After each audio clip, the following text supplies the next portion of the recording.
Good afternoon, I'm Bobby Pedrick. I've been a special educator for 34 years. I have 7 years of higher education in the areas of serving students with disabilities. I spend a great deal of my own time reading and studying best practices, innovative strategies, and current pedagogy through professional journals, conferences, and networking with other special educators. I am a strong believer in the importance and value of positive relationships and partnerships with parents, public service providers, and other service providers hired by parents. I believe that parents know their children very well. I have dedicated my life's work to bettering services for all struggling learners and to building strong and meaningful partnerships with families. I spent the first half of my career working in another state, a state that enacted a similar law. When that law was enacted, what happened was this. Nobody gave us additional resources to provide additional services to students. There was no more money, no more staffing. So what happened was a child who had a parent who was a strong advocate for them, that maybe was being dismissed from services, it was being recommended, or their services were being decreased because of their success, continued getting the services that were not recommended by the school personnel.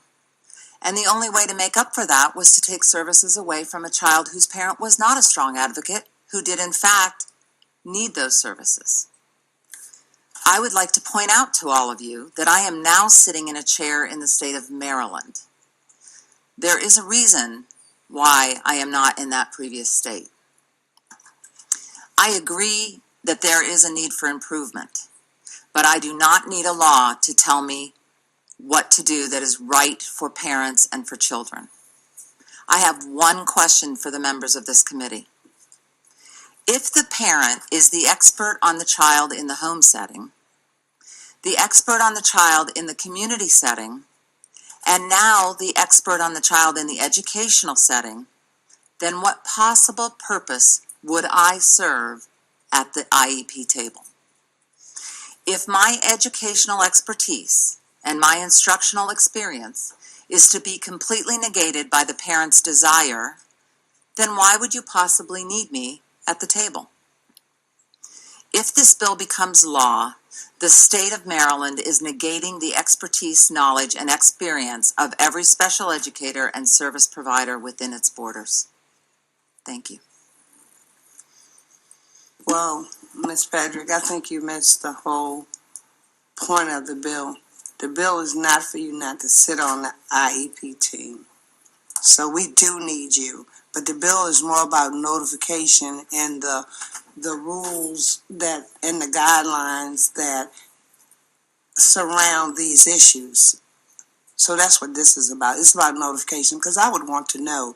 And see, I told you the bigger issue here is, and what we heard during the time that Senator Montgomery was here, wasn't so much about, it was the IEP plan that you wrote for the children. And then after you write that plan, then it's not carried out. And that's what most people complain about. Or they complain about not being notified. Or they complain about when they don't go along with what's going to happen and they notify them at the last minute. And it's a convoluted and complicated process for many people. So that is what this is about. It's not that we don't say we need you. We need the parents to be notified. We need them to be part of the process. And in this instance, that is not what's happening. Madam Chair, I agree that the parents need to be notified, especially in the situations that we've heard of today. And I, like Jeff, I would handle that. If the parents called me before going to a lawyer and said, I have a serious problem with this service being taken away. First of all, if it's on an IEP, it can't just be taken away, although I understand that county it did.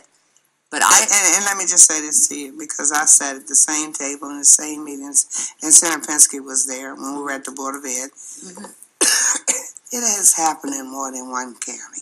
It consistently happens without notifying the parents, and that's what I'm very disturbed about it, and it's a serious issue when young children 6 and 7 years old are misplaced and put in programs that their specific disability does not allow them to go, and the child is getting worse. You talk a 6 and 7 year old child talking about committing suicide, and they don't want to go to their school. Something is wrong. I understand, and as I said, I agree that there is room for improvement, definitely. But I believe there are proactive strategies that can be taken to assure that that happens. I mean, we're trying several things in our county that are making an impact. We get CCAC and MSD survey feedback every single year that shows that we are improving and parents are more pleased with the services.